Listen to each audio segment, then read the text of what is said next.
peace, power, and prosperity. Welcome all to the Cosmic Christ University. This is the home of the esoteric and metaphysical knowledge. This is ordained metaphysical minister Corbin reporting live, and we have a very interesting presentation, though it seems by looking at the title. Abraham, the father of the Hebrews, the father of the beginning. Abraham from the Bible is from the planet Nibriu. Minister Corbin, you are making a quite bold statement. Yes, I am. But the work is going to be presented by Zachariah Stitcher tonight. The information I'm going to be dropping tonight about Abraham from the Bible being from the planet Nibriu, and a lot of us have heard about the planet Nibriu. We're going to be dropping some information. I want y'all to hit the like button, subscribe, tell a friend to tune in. This is off of the work of Zachariah Stinson, The Wars of Gods and Men, startling documentary evidence of the extraterrestrial warlords who destroyed ancient civilization. Now, this is considered chapter 3, because if you have been watching chapter 1, chapter 2, I try to connect the racial origins of it all, the origins of racism. Racism plays a big part when you're talking about the Anunnaki, when you're talking about ancient civilizations and ancient history, whether on Earth or galactical. In the cosmos, there is a racist overtone throughout ancient civilization. And chapter 1, 2, and now in chapter 3 is really going to be bringing that to light, or trying to bring it to light. So I thank you guys for watching. You see the title. Welcome to the Cosmic Christ University. Come on in. If you haven't already subscribed, come join the most popular university of all, Cosmic Christ University. So get ready to take a seat. The sun is about to set. I want to give you all an awesome story to go to sleep with tonight and wake up to in the morning. So once again, the father Abraham from the Bible, Abraham, the father of the Hebrews. You know, before his name was Abraham, it was Abram. We're going to be discussing that today as well. If you haven't heard about the planet Nibriu, well, you can Google it for your own self. They used to call it Planet X, but they say Nibriu is a planet that orbits the sun. There are also some extraterrestrial origins and theories about Nibriu. I want you to do your own research on Nibriu, but I'm going to give you this story as told by Zachariah Stitcher. This is chapter 3 of the Anunnaki series. You ready? We're about to go in. And I'm going to just boom like I always do with these chapters. I'm just going to jump right in. And Yahweh said unto Abram, remember, that's Abraham before his name was turned into Abraham. And Yahweh said unto Abram, and I quote, get thee out thy country, and out of thy birthplace, and from thy father's house, unto the land which I will show thee. End quote. And Abraham departed as Yahweh had spoken unto him, and Lot went with him. And Abraham was 75 years old when he left Haran, spelled Harran. Once again, no reason is given for the crucial move, but the chronological clue is most revealing. When Abraham was 75 years old, the year was 2048 BC, the very year of Shulugi's downfall. And that's spelled Shulgi''. Let's read that again. Once again, no reason is given for the crucial move, but the chronological clue is most revealing. When Abraham was 75 years old, the year was 2048 BC, the very year of Shulugi's downfall. Because Abraham's family, Genesis 11, directly continued the line of Shem, spelled S-H-E-M, Abraham has been considered a Semite, one whose background, cultural heritage, and language was Semitic, as distant in scholars' minds from the non-Semitic Sumerians and the later Indo-Europeans. Remember, I'm saying, and my argument is in these series, that there is a racist overtone. Racism plays a big part. So listen closely when you hear me say things like Semitic, non-Semitic, and Indo-European. I'm going to read that one more time, and thank you for your patience, family out there watching. Once again, no reason is given for the crucial move. Let me go a little bit further. Because Abraham's family, and we're referring to Genesis 11, directly continue the line of Shem, spelled S-H-E-M, Abraham has been considered a Semite, one whose background, cultural heritage, and language were Semitic, as distant in scholars' minds from the non-Semitic Sumerians and the later Indo-European. But in the original biblical sense, all the people of Greater Mesopotamia were descendant of Shem, and I quote, Semite and Sumerian alike. I want you to think about the people of that time. Think about Mesopotamia area. Think about the people who come from the area. Remember, race plays a role in these stories.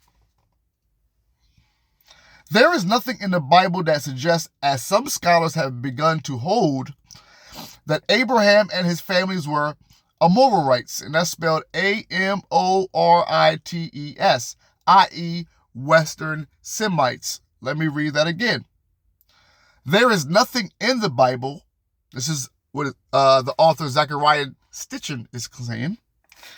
This is what the author Zechariah Stitchin is saying.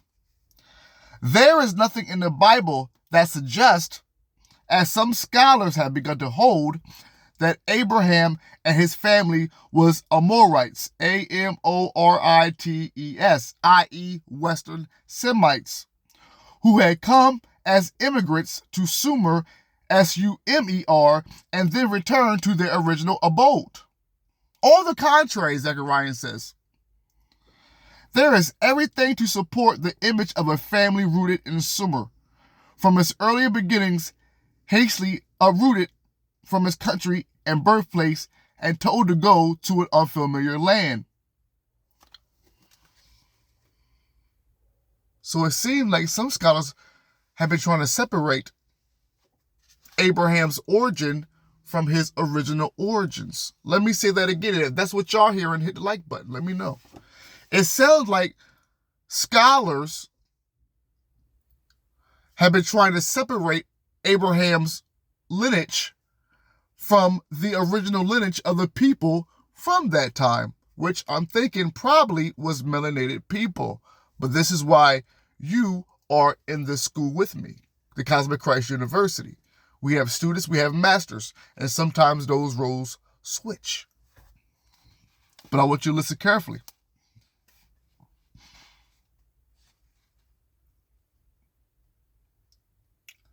On the contrary, there is everything to support the image of a family rooted in Sumer, S-U-M-E-R, from its earlier beginnings, hastily uprooted from its country and birthplace and told to go to an unfamiliar land.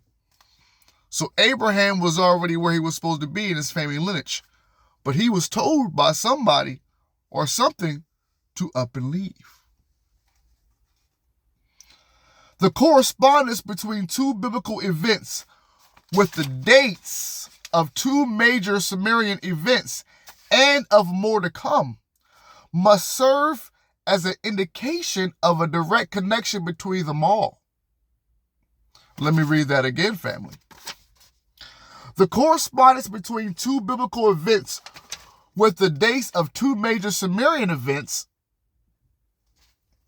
and of more to come must serve as an indication of a direct connection between them all. Abraham emerges not as the son of an immigrant alien, but as the second of a family directly involved in Sumerian affairs of the state. Now, that word is spelled S-C-I-O-N. Now, listen up closely, family. It sounded like scholars from the past were trying to erase the origins that most knew in those days that Abraham came from. That's what it sounds like. That's what it sounds like. We're going to read it again, but that's what it sounds like. Abraham emerges not as the son of an immigrant aliens, as some authors have been trying to say, but as the scion, and that's spelled S-C-I-O-N, of a family directly involved in Sumerian affairs of state. We continue reading as it says, in their search for the answer to the question of, and I quote, who was Abraham, scholars have seized upon the similarity between his designation as a Hebrew, his designation as a Hebrew, I-B-R-I. Now listen, for the first time, some of you may be hearing another name, another term to describe a Hebrew, and that is called I-B-R-I. Remember what the title says. Abraham is from the planet where? Hebrew. Nibriu. It's all coming together. So let me read that again so I'm not just running off, or it sounds like I'm running off. I'm going to read that back in its entirety. In their search for the answer to the question of, and I quote, who was Abraham, end quote, scholars have seized upon the similarity between his designation as a Hebrew, and Hebrew is also known as I-B-R-I, and the term Haparu, which in the Near East could transform to Habaru, by which the Assyrian and Babylonians in the 18th and 17th centuries BC called bands of pillaging Western Semites.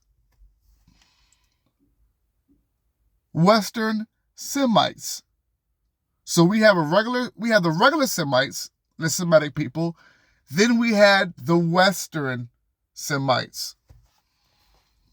Let's read that again.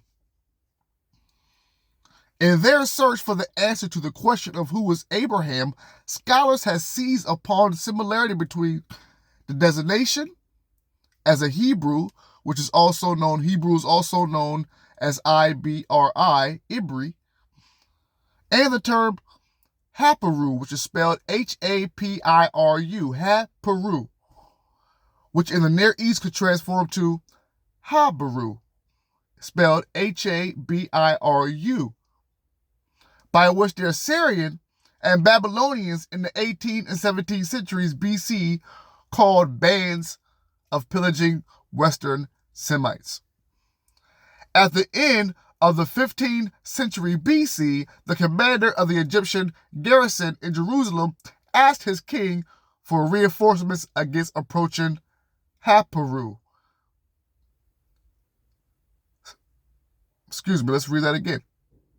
At the end of the 15th century BC, the commander of an Egyptian garrison in Jerusalem asked his king for reinforcements against approaching Haparu.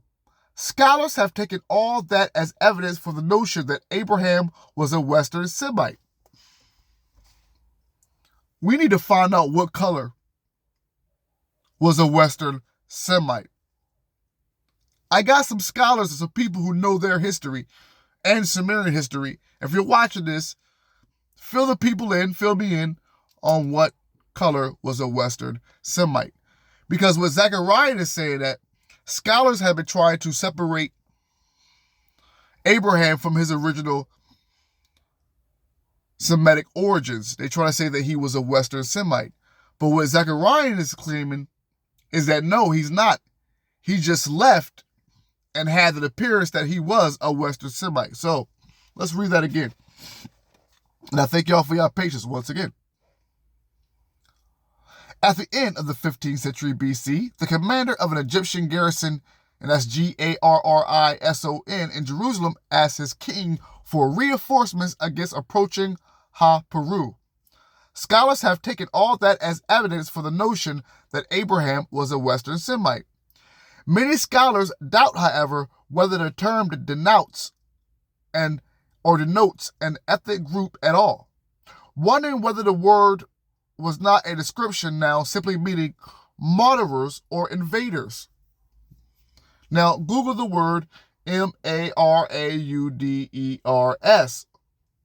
and you'll see what it means. And now I'm starting to see that maybe these Western Semites were European invaders and European marauders, which is spelled Marauders. But make sure you Google that word. The suggestion that Ibri, clearly from the verb to cross, Ibri, I-B-R-I, clearly from the verb to cross, and Haparu are one and the same, entails substantial philological and etymological problems. Let me read that again. The suggestion that Ibri, clearly from the verb to cross, and I quote, to cross, end quote, and Haparu are one and the same entails substantial, philological, and etymological problems. Etymological one and the same entails, etymological problems. There we go. There are also great chronological inconsistencies, all of which give rise to serious objections to the suggested solution for the identity of Abraham. And family, you know how I do. I always want to make sure I'm reading everything intact so you understand it and everybody can understand it in its totality. So thank you. I'm going to read that back. Many scholars doubt, however, whether the term denotes an ethnic group at all, wondering whether the word was not a description now simply meaning, and I quote, marauders, which is spelled Marauders, quote, end quote, or invaders. Make sure you Google that first word, marauders. The suggestion that Ibri, spelled I-B-R-I, remember that word is another word for Hebrew, clearly come from the verb to cross, quote, end quote, and Haparu, spelled H-A-P-I-R-U, are one and the same, entail substantial, philological, and etymological problems.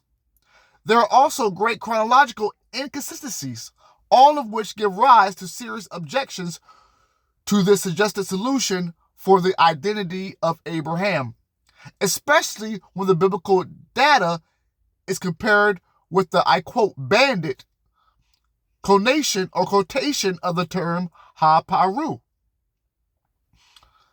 Thus, the Bible relates incidents concerning water wells, which show that Abraham was careful to avoid conflict with local residents as he journeyed through Canaan. When Abraham became involved in the War of the Kings, he refused to share in the booty. This is not the behavior of a barbarian, but rather of a person of high standards of conduct. Coming to Egypt, Abraham and Sarah were taken to the Pharaoh's court.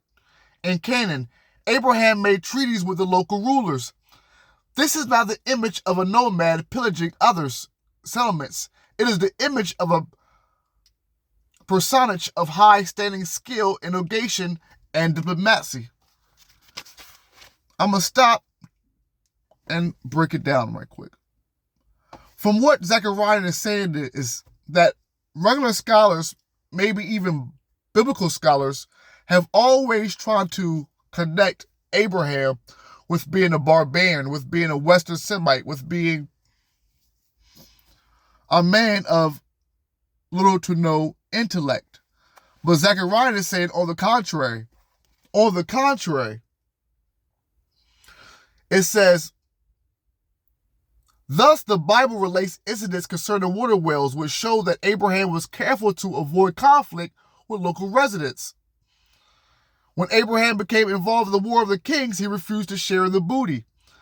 This is not the behavior of a marauder or invader or a barbarian, but rather of a person of high standards of conduct. When Abraham came to Egypt, him and Sarah were taken to the Pharaoh's court in Canaan. Abraham made treaties with the local rulers. This is not the image of a nomad pillaging other settlements. It is the image of a personage of high-standing skill in negotiation and diplomacy. It's saying that he was no barbarian. He was a skilled man who knew what he was doing when he was traveling. It was out of such considerations that Alfred Germaeus, then a leading astrologist and professor of the history of religion at the Leipzig University, announced in 1930 edition of his master work, it says, Das Alte Testament im Lichte des Alten Orients. All that means pretty much to translate into, in his intellectual makeup, Abraham was a Sumerian. That's all that means. He enlarged on this conclusion in a 1932 study entitled Der Kosmos von Sumer. And I quote, Abraham was not a Semitic Babylonian, but a Sumerian.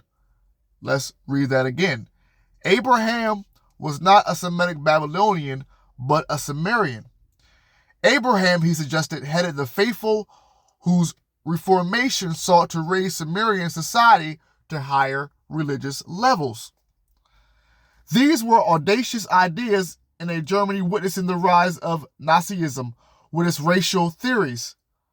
Soon after the assumption of power by Hitler, the heretic suggestion of Jeremias was strongly put down by Nicholas Senior in a reply entitled War Abraham Sumerier. Abraham was neither a Sumerian nor a man of pure descent. So let's make this all make sense. We have one person named let's see here, named Alfred Germaeus. He came up with a book that translated into, in his intellectual makeup, Abraham was a Sumerian. His argument was Abraham was not a Semitic Babylon, but he was Sumerian. He said Abraham headed the faithful whose reformation sought to raise Sumerian society to higher religious levels. That's what Alfred was saying. But no. This man, Nicholas, says that Abraham was neither a Sumerian nor a man of pure descent. Now, as I rewind, Alfred was saying that this approach, as far as Abraham not being a Semitic Babylonian but a Sumerian, he suggested that Abraham headed the faithful whose reformation sought to raise Sumerian society to higher religious levels. Alfred was comparing Abraham to Hitler and what Hitler was doing on his racial authority that Hitler was trying to push out. But Nicholas, and that's spelled Nikolaus, Nicholas Scheiner, spelled Schneider, in a reply entitled War Abraham Sumerier, he says Abraham was neither a Sumerian nor a man of pure descent. Let's go in on that.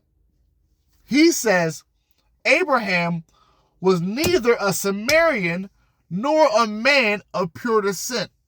And when I think of pure descent, I think of pure blood. So now they're saying that Abraham was mixed with something. Family, at 22 minutes, you heard it here first. Now, thank you for your patience. Let me read that again. Nicholas claims that Abraham, the father of the Hebrews, the man in the Bible, in the beginning times, in the Old Testament, Nicholas is saying that he was neither a Sumerian nor a man of pure descent. Let's keep reading. He concluded, and I quote, "From the time of the reign of the Akkadian king Sargon, Sargon, in Ur, spelled U-R, the home place of Abraham, there was never there a pure, unmixed Samaria population and a homogeneous Sumerian culture. Let me read that again slowly. Are we hearing that Abraham was a mulatto? Are we hearing that he was mixed with something more than just black and white? Are we hearing that he was mixed with something more than just earth essence? Let's keep reading. Listen carefully. From the time of the reign of the Akkadian king Sargon in Ur, the home place of Abraham, from the time of the reign of the Akkadian king Sargon in Ur, the home place of Abraham, there was never there a pure, unmixed Sumerian population. So they're saying that the Akkadian and the home of Abraham have always been filled with mixed races. Let's read that again and we're going to move on. Because I'm telling you, race plays an issue till this day. They say there's nothing new under the sun. What goes around comes around. As above, so below. Okay, if that's what we're saying, then you know that racism, as we're dealing with it today, if we rewind back, we have to unpeel some layers. And those layers go back time and in time and in time and in times that we probably can't even fathom. But race definitely plays a role. Let's read that one more time before I go in. And I thank you, as always, for your patience. From the time of the reign of the Akkadian king Sargon in Ur, you got some Googling to do now, the whole place of Abraham, there was never there a pure, unmixed Sumerian population and a homogeneous Sumerian culture. Let's keep reading. The ensuing upheavals in World War II cut off further debate on the subject. Did you hear that? The World War II, the upheaval, it says, the ensuing upheavals of World War II cut off further debate on that subject. About race, about the color of the people in Abraham. So when World War II came, it was time for business. It don't matter about what color. It's time to business. That's what it's saying. Regrettably, the thread discerned by Jeremiah has not been picked up. Yet all the biblical and Mesopotamian evidence tells us that Abraham was indeed a Sumerian. The Old Testament, in fact, Genesis 17, 1 through 16, provides us with the time and manner in which Abraham was transformed from a Sumerian nobleman to a West Semitic potentate. And that's Potentate. The Old Testament, in fact, Genesis 17, 1 through 16, provides us with a time and manner in which Abraham was transformed from a Sumerian nobleman to a West Semitic potentate under a covenant between him and his God. Remember, there are many gods, but this was Abraham's God. Amid a ritual of circumcision, his Sumerian name, Abram, his Sumerian name, Abram, A-B.R-A-M, Abram, which means father's beloved, was changed to the Akkadian Semitic Abraham, which means father of multitudes of nations. Wowzers. So this event that transformed Abram into Abraham, this man got a whole new name change. Whatever happened, whoever this God was that came down and talked to Abram and transformed him to Abraham, the word being used is transformed him to Abraham. Listen to this. The Old Testament, in fact, provides us with the time and manner in which Abraham was transformed from a Sumerian nobleman. How do you get transformed from a Sumerian nobleman, and this is the reason why I gotta ask the questions. Was he transformed to a melanated man, to a non-melanated man? Was his title of from a melanated man transformed into a non-melanated man, or was his title transformed to a man who was a melanated man, who still was a melanated man, who's leading non-melanated men? This is the question that I have to ask. Let's read this again. And I'm going to read back so you can understand why I'm asking these questions. I'm going to read back a little bit. From the time of the reign of the Akkadian king Sargon in Ur, that's spelled U-R, the home place of Abraham, there was never a pure, unmixed Sumerian population and a homogeneous Sumerian culture. The ensuing upheavals and World War II cut off further debate on this subject. The Old Testament, in fact, Genesis 17 verses 1 through 16, provides us with the time and manner in which Abraham was transformed from a Sumerian nobleman to a West Semitic potentate, and that's Potentate. Under a covenant, some of you know what the word covenant is. Under a covenant between him and God, is there like a contract. Actually, in my opinion, that's what I want to use. That's what I want to say they used in place of the word contract. You have a covenant. But anyway, under a covenant between him and God, let me read it correctly. Under a covenant between him and his God, amid a ritual of circumcision. Something was cut off. This was the transformation was a cut off or something. Maybe the male phallus. Obviously, circumcision, right? Amid a ritual of circumcision, his Sumerian name Abram, or Abram, as the Bible says, which means father's beloved. He was father's beloved. Now, he didn't upgrade it. He didn't level up. Now his name has been changed to the Akkadian Semitic name, mean Abraham, which means now he's the father of multitudes. So I'm thinking because he was the father's beloved, he became now a father of multitudes of nations. And that of his wife original name was Sarah, which is spelled Sarai, which meant princess. Her name was adapted to Sarah.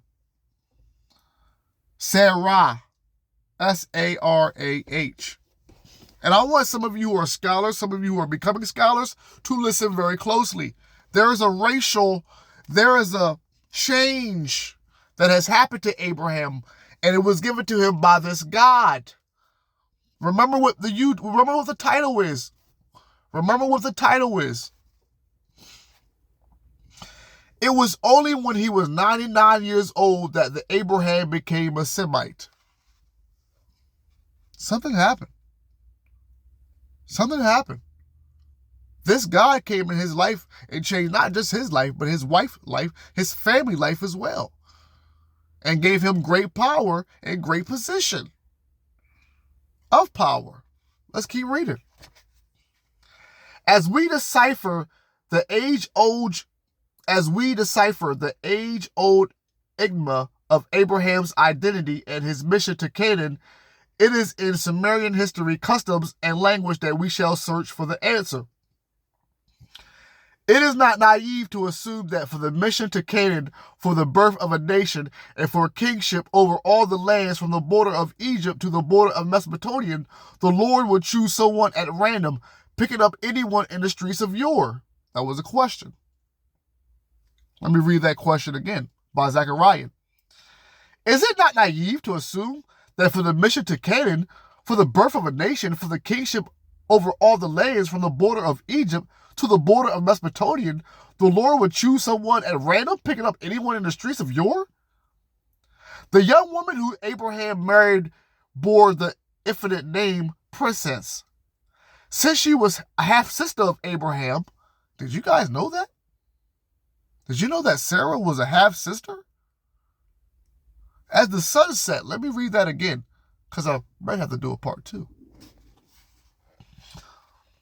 Let's read what Zechariah says again, or the question that he asks. Thank you. Is it not naive to assume that for the mission to Canaan, for the birth of a nation, and for the kingship over all the lands from the border of Egypt to the border of Mesopotamia, the Lord would choose someone at random, picking up anyone in the streets of Ur? The young woman whom Abraham married bore the epithet name princess, since she was half-sister of Abraham. Indeed, she is my sister, the daughter of my father, but not the daughter of my mother. That's what Abraham said about Sarah in the Bible. Indeed, she is my sister, the daughter of my father, but not the daughter of my mother. We can take it for granted that either Abraham's father or Sarah's mother was of royal descent. Let's say that again. Because now we're learning that Abraham and Sarah just weren't no random people. First of all, they were half siblings. Second of all, we are now hearing that Abraham came from a royal descent. What royal descent? We're about to find that out soon. Let's read that again. Abraham married... Hold up. The young woman who Abraham married bore the epithet name of princess. Since she was a half-sister of Abraham, and I quote for proof, indeed she is my sister, the daughter of my father, but not the daughter of my mother, end quote. We can take it for granted that either Abraham's father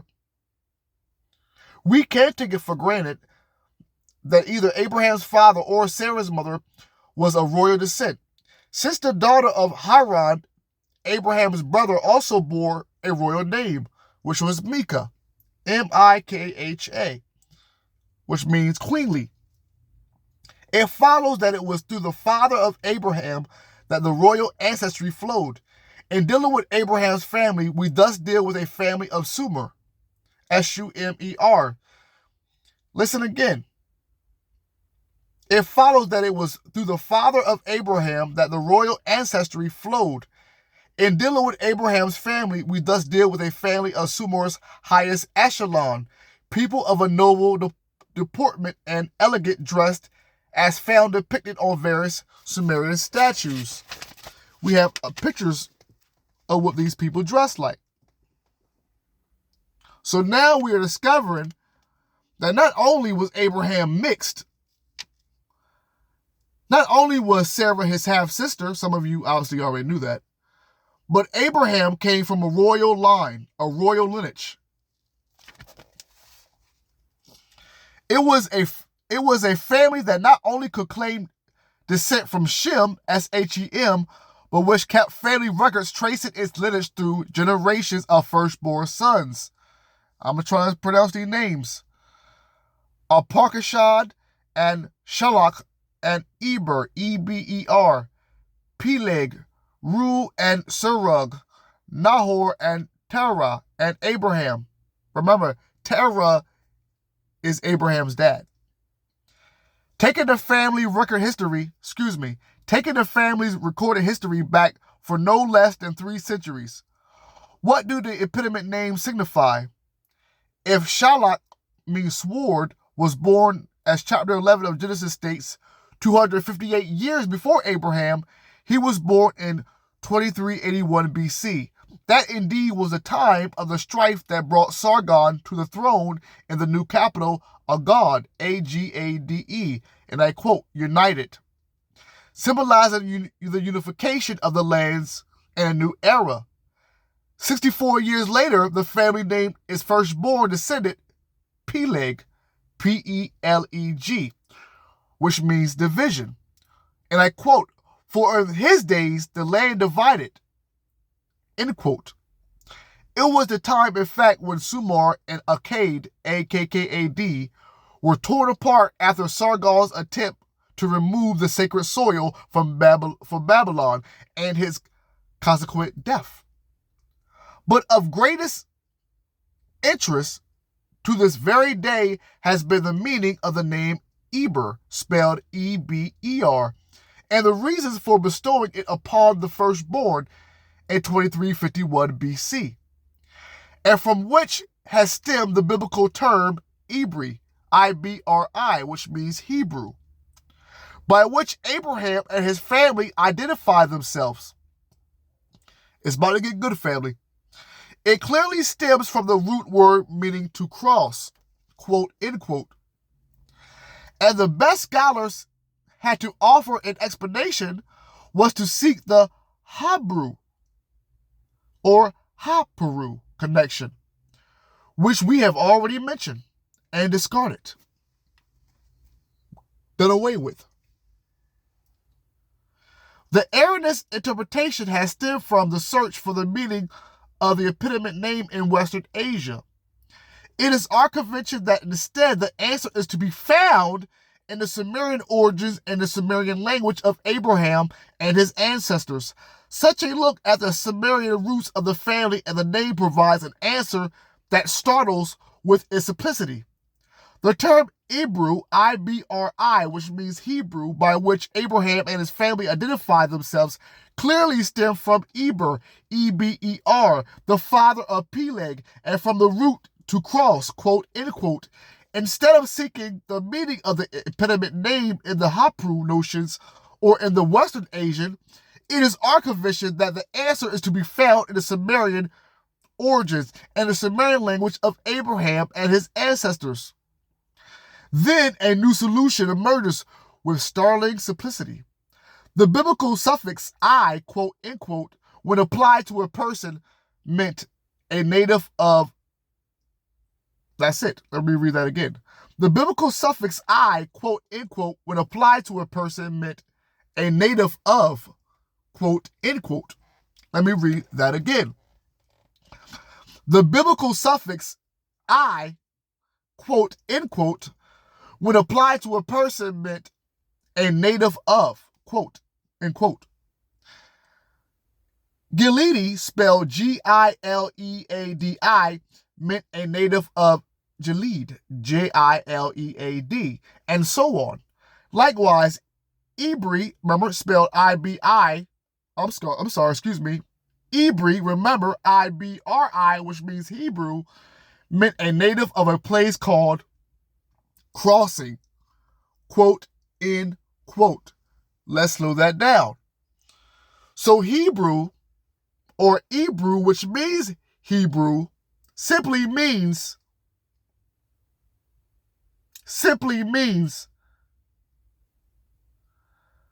a native of the place called Crossing, quote, end quote. And that precisely was the Sumerian name for Nippur, N-I-P-P-U-R, the crossing place, the place where the pre-diluvial grids crisscross each other, the original navel of the earth, the old mission control center. Family, we are talking about a space station. We are talking about a mission control, a place where these Anunnaki came down and set up shop. So the Hebrews come from Nibriu, N-I-P-P-U-R. Let's keep on reading. Let me read that again.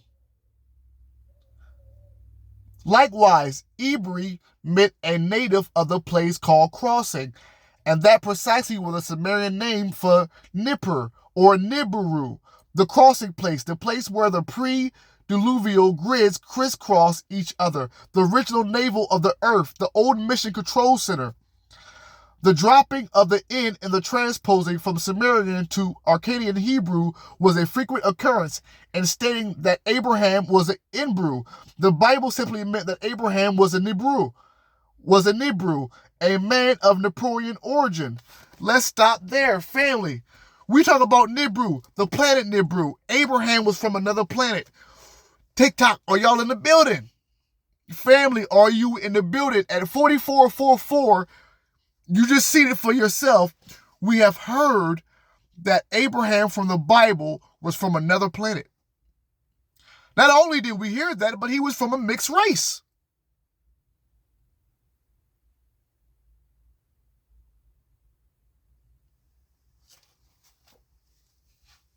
Anunnaki, Abraham,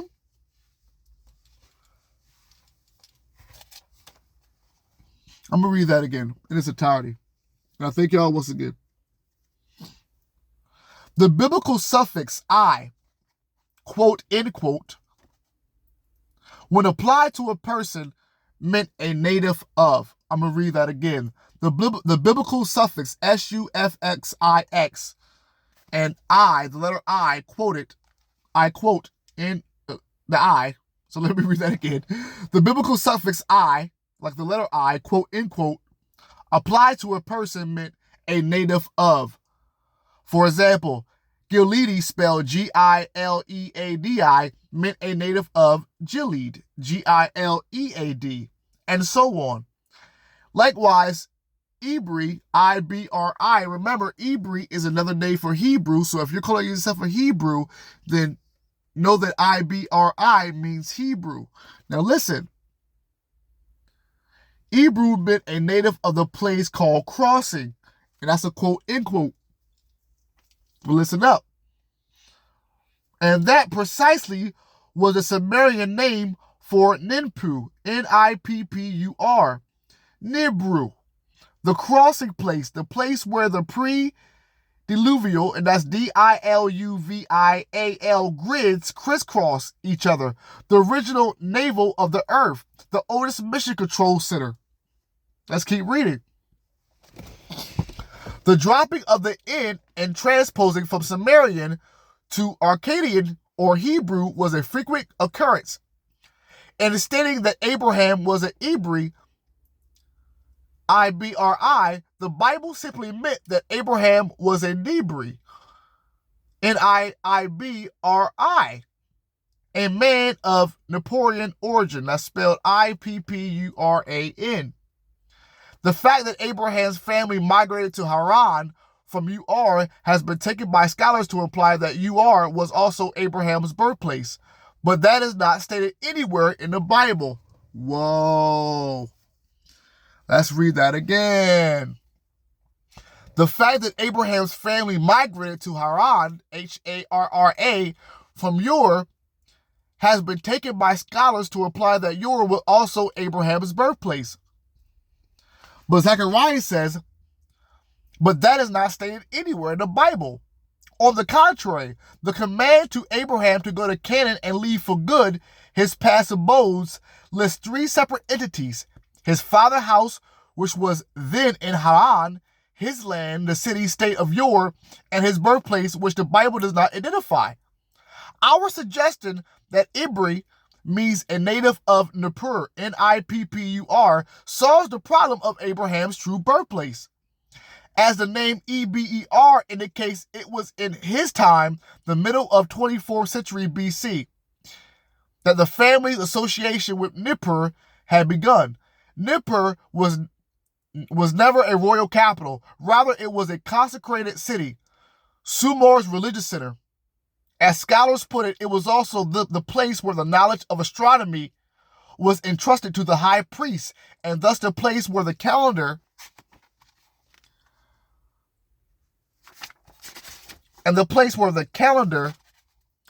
the relationship between the sun, earth, and moon in their orbits was originated. Scholars have recognized that our present-day calendar is derived from the original Nippurian calendar. All the evidence shows that the Nippurian calendar began circa 4000 BC in the age of Taurus. In this we find yet another confirmation of the umbilical cord connecting the Hebrews with Nippur, Nippur. The Jewish calendar still continues to count the years from an enigmatic beginning in 3760 BC, so that in 1983 the Jewish year was 5743. It has been assumed that this is a count, and I quote, from the beginning of the world, end quote.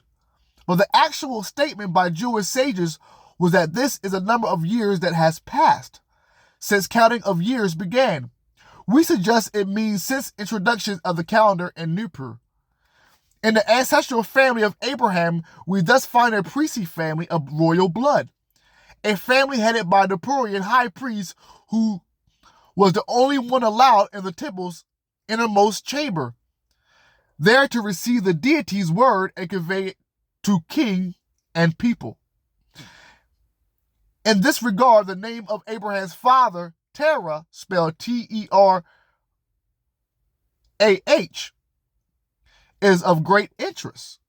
Seeking clues only in Semitic environment, biblical scholars regard the name as those of Haran and Nahor, spells Nahor, as mere typiums, which is names that personify places. And let me read that again. In this regard, the name of Abraham's father, Terah, Terah, is of great interest. Seeking clues only in Semitic environment, biblical scholars regard the name as those of Haran and Nahor as mere typiums, which means names that personify places, holding that they were cities by such names in central and northern Mesopotamia. Assyrianologists searching the Akkadian terminology, being the first Semitic language, could only find that Tyra meant an artifact or a vessel for magical purposes, quote, end quote. But if we turn to the Sumerian language, we find that the cuneiform sign for Tiru, Tirhur, stem directly from that of an object called in Sumerian Dug Namtar, literally a fate speaker, quote, end quote, a pronouncer of oracles. Terah then was an oracle priest, one assigned to approaching the stone that whispers, quote, end quote, to hear the deity's words and communicate them with or without an interpretation to the lay hierarchy. So it's saying that Abraham's father, and I thank y'all at the sunset for listening, Abraham's father, Terah, Terah, was an oracle priest. His job was to relay the messages of the deity to the king or the king's people. We're still talking about extraterrestrials, or what we call it as extraterrestrials. We're still talking about Anunnakis. Abraham's father was an oracle priest who had the great duty of relaying what the gods say and giving it to the kings and the king's people. I'll read that again so you can understand what I'm saying. And we're almost to an hour, so I'm definitely going to have to do a part 2.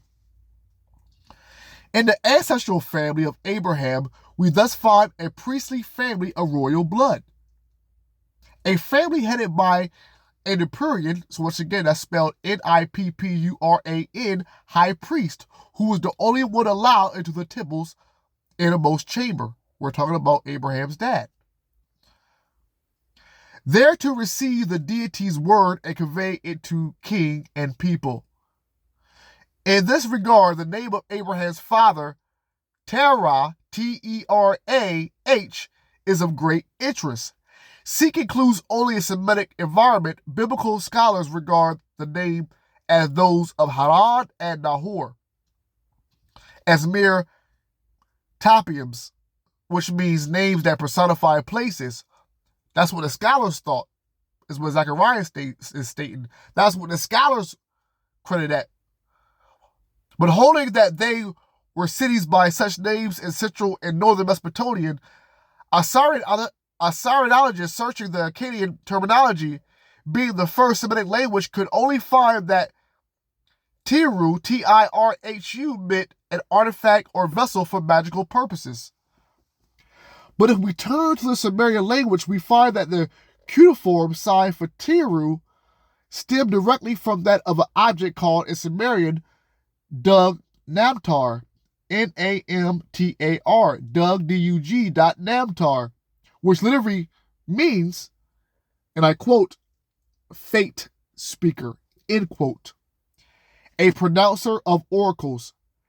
Terah, who is Abraham's dad, then was an oracle priest, one assigned to approaching the stone that whispers, quote, end quote. Abraham, the father of the Hebrews, remember in the Bible, the father Abraham, his dad, Terah, was an oracle priest, one assigned to approaching the stone that whispers, quote, end quote, to hear the deity words and communicate them with or without an interpretation to the lay hierarchy.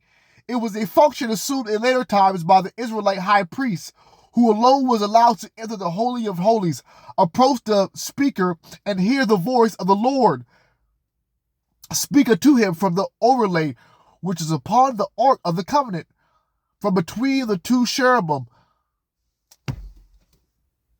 I'm gonna end this presentation, because now we are hitting some powerful stuff. Abraham. Remember I said this, and I am going to end. I am going to end this, and I thank y'all for watching. I'm going to end this. Remember when we're talking about the flood from the Old Testament, Noah's flood.